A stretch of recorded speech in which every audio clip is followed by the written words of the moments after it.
নমস্কার, সবাই ভালো আছেন তো? আজ আবার চলে আসলাম নতুন একটা ভিডিও নিয়ে, সারদা মায়ের নতুন কিছু কথা নিয়ে। শুনতে থাকুন, সঙ্গে থাকুন। জয়রামবাটিতে এক বাল বিধবা ছিল, খুব গরিব, অতি কষ্টে মজুর খেটে দিন গুজরান করত। কবে বিয়ে হয়েছিল, স্বামী কেমন ছিল, কবে বিধবা হয়েছে, কিছুই জ্ঞান নেই। যখন একটু বয়স হলো তখন বুঝলো যে সে বিধবা, তার আর বিয়ে হবে না। সংসার সুখ ভোগে তার অধিকার নেই।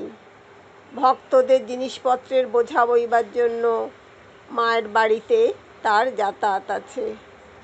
মা তাকে স্নেহ করেন। ক্রমে সে পূর্ণ যৌবনা হয়। একটি যুবকের সাথে অবৈধ মেলামেশার ফলে ব্যাপার বহুদূর গড়িয়ে জানাজানি হয়ে যায়। হৃদয়হীন সমাজপতিরা এতদিন এই অনাথার কোনো খোঁজখবর রাখেননি, তাকে সৎ শিক্ষা দেবার কোনো ব্যবস্থাই করেননি। এখন এই দুঃখিনীর প্রতি তাদের তীক্ষ্ণ দৃষ্টি পড়ল। অভাগিনীর লাঞ্ছনা গঞ্জনা চলল। মা সব কথা শুনে সেই কন্যার ভবিষ্যতের কথা ভেবে অত্যন্ত দুঃখিতা ও চিন্তিতা হলেন। কিন্তু ভগবানের কাছে প্রার্থনা করা ছাড়া তিনি কী বা করতে পারেন? ভগবানের করুণা হলো, মায়ের কৃপাপ্রাপ্ত সন্তান স্থানীয় একজন জমিদার হস্তক্ষেপ করে সামাজিক গোলমাল মিটিয়ে দিলেন। মা শুনে নিশ্চিন্ত বোধ করলেন। কয়েকদিন পর তার সেই জমিদার সন্তানটি প্রণাম করতে এলে মা প্রসন্ন চিত্তে তাকে আশীর্বাদ করে বললেন, বাবা, দুঃখিনীকে বাঁচিয়ে দিয়েছ, রক্ষা করেছ, শুনে আমার প্রাণ ঠান্ডা হয়েছে। ভগবান তোমার মঙ্গল করবেন। যাদের আমরা অতি অধম বলে ঘৃণা করি, তাদেরও ভালোবেসে তাদের বিপদের সময় এই সমবেদনা, এই অপার স্নেহ জগৎ জননী ছাড়া, জন্ম জন্মান্তরের মা, সতেরো মা অসতেরো মা ছাড়া আর কে দেখাতে পারে? গৃহস্থ ভক্তদের সংসারে অমনোযোগ ও বিশৃঙ্খলা মা পছন্দ করতেন না।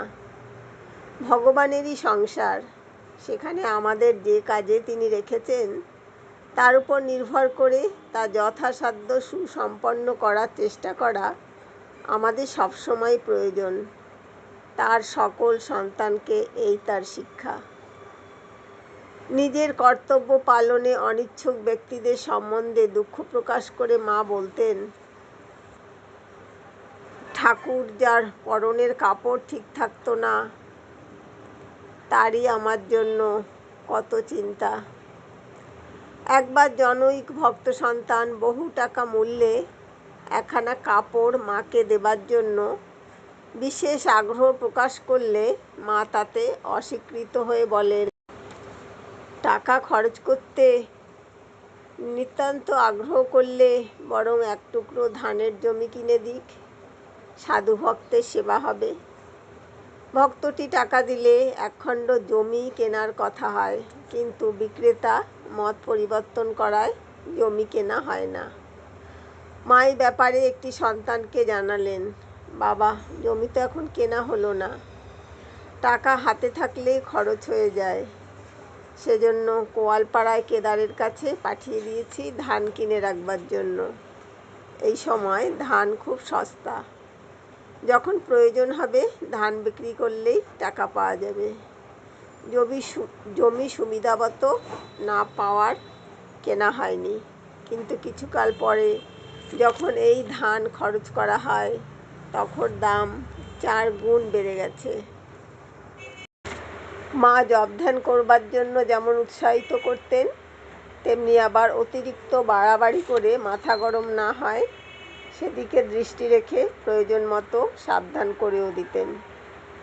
অত্যধিক কঠোরতা করতে নিষেধ করতেন এবং আহারে পোশাকে অসংযম বিলাসিতাও পছন্দ করতেন না। শ্রী শ্রী ঠাকুরের দেহত্যাগের পর তার সন্ন্যাসী সন্তানগণের খাওয়া দাওয়ার কষ্ট, অভাব অনটন ইত্যাদি মায়ের মনে ভীষণ দুঃখের কারণ হয়েছিল। বোধগয়া মঠের ঐশ্বর্য, সাধুদের সুখ সুবিধা দেখে তার নিঃসম্বল পরিব্রাজক সন্তানদের কথা মনে পড়ায় কেঁদে আকুল হয়েছিলেন আর ঠাকুরের কাছে প্রার্থনা করেছিলেন তার সন্তানের জন্য।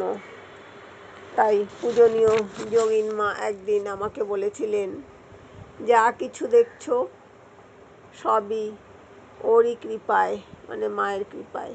যেখানে যা দেখেছেন শিলটি নোড়াটি কেঁদে কেঁদে বলছেন, ঠাকুর আমার ছেলেদের একটু মাথা রাখবার জায়গা করো, দুটি খাবার সংস্থান করো। মায়ের সেই ইচ্ছা পূর্ণ হয়েছে। নিজের দুঃখ কষ্টের জন্য মাকে কখনো অপরকে দোষ দিতে দেখা যেত না। মা সকলকেই শিক্ষা দিতেন, মানুষ স্বীয় কর্মেরই ফল ভোগ করে, এজন্য অপরকে দোষী না করে ভগবানের নিকট প্রার্থনা ও তার কৃপার উপর নির্ভর করে ধীরভাবে সকল অবস্থায় সহ্য করে যাওয়াই প্রয়োজন।